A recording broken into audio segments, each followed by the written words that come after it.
this past week was the 20th anniversary of Star Wars Episode 3 Revenge of the Sith. And we're now living in a really interesting era because, you know,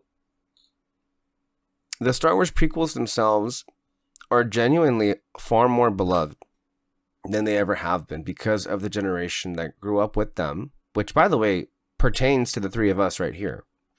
We were all children when that movie came out, and we saw it when it came out. And I think all of us, to one extent, at one point in our lives, were like, yeah, the prequels are great. Like, we love that. We love Star Wars.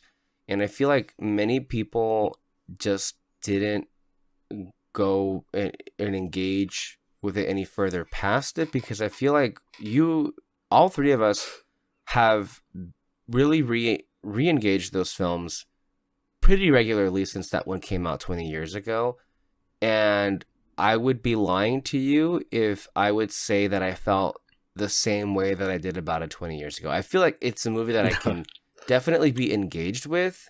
And the only way that I think, honestly, that it works for me is if I choose to view it as another episode of the Star Wars series that's ongoing through all of these different like decades and eras, right? Like if I can, if I like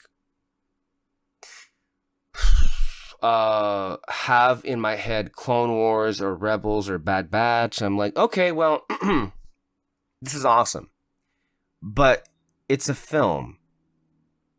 It needs to stand on its own, and I feel like it doesn't really do that, like, at all. All of the stuff that's in there, like, hey, you can say on one level that George Lucas had all this in his head, but that's always been his Achilles heel, is like he can't communicate that worth a damn in a movie, it looks like. And that's why if you're just trying to watch that film by itself, you're just like completely out on a limb.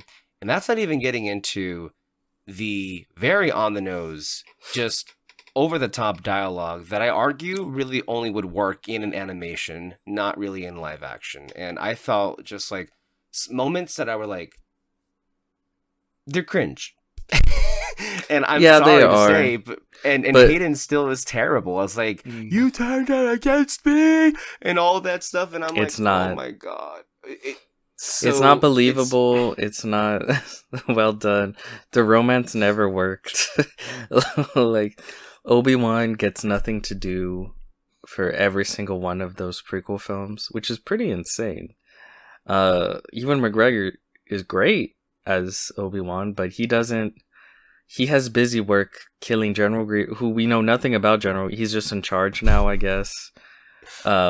His mission is he goes and he kills him, and then he kills, and that's it. Like, there's nothing. Obi-Wan is kind of doing busy work for the film until they can get to the third act. The film exists for the third act. Like, that's kind of it. And even which then, in and of itself is bloated and overly long. It's too much, right? And you can go on and on and on. Everyone's said all the issues in the world with the prequels. It's nostalgia. It's one of those things where I don't even. It's not even worth arguing. You know, it just seems like it's a certain demographic, a certain age is always going to feel connected to those films, and I can't. It's not even like I'm someone outside looking in. That was me, you know. I love Star Wars because of those films, so I'm not some outsider looking in when it comes to all that. But yeah, it's what it is. It's silly though. It's so funny when the way people try to criticize Star Wars, but it's like they love certain other things, and it's like, okay, I don't know if you know exactly what it is you want out of Star Wars as a whole, you know,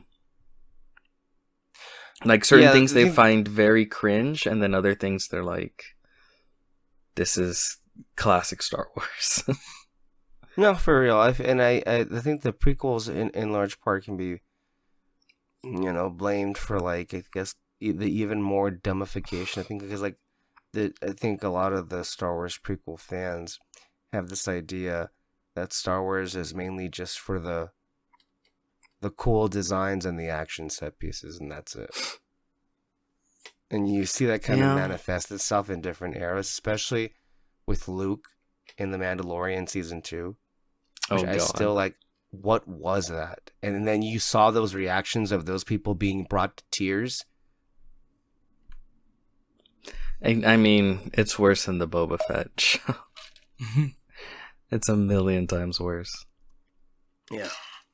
Oh, I mean, worse in the Boba Fett show. Yeah. Where they talk to the AI Luke and Ahsoka's there. And it's like... oh, God. Yeah. No bueno. No bueno at all. Imagine if the reunion of the Mandalorian and Grogu happened in the movie. I'm not saying I would be hyped for it, but I think a lot of more people would be hyped for it. Of like that was like, which reunion? That was the thing, you know, the reunion. Baby Grogu, and the actual Mandalorian. Instead of having them just get back together in the finale of the Book of Boba Fett, not even in the next season. Yeah. If that had been something that happened in the film, oh my God. Like, just have a whole season of The Mandalorian on his own, and then have the movie, and then in the trailer it shows Grogu's back. Oh my God. Never mind. I'm not a Lucasfilm executive, because I'd be making very different decisions. Ain't that the truth? Anyway, that's where we are with Star Wars right now.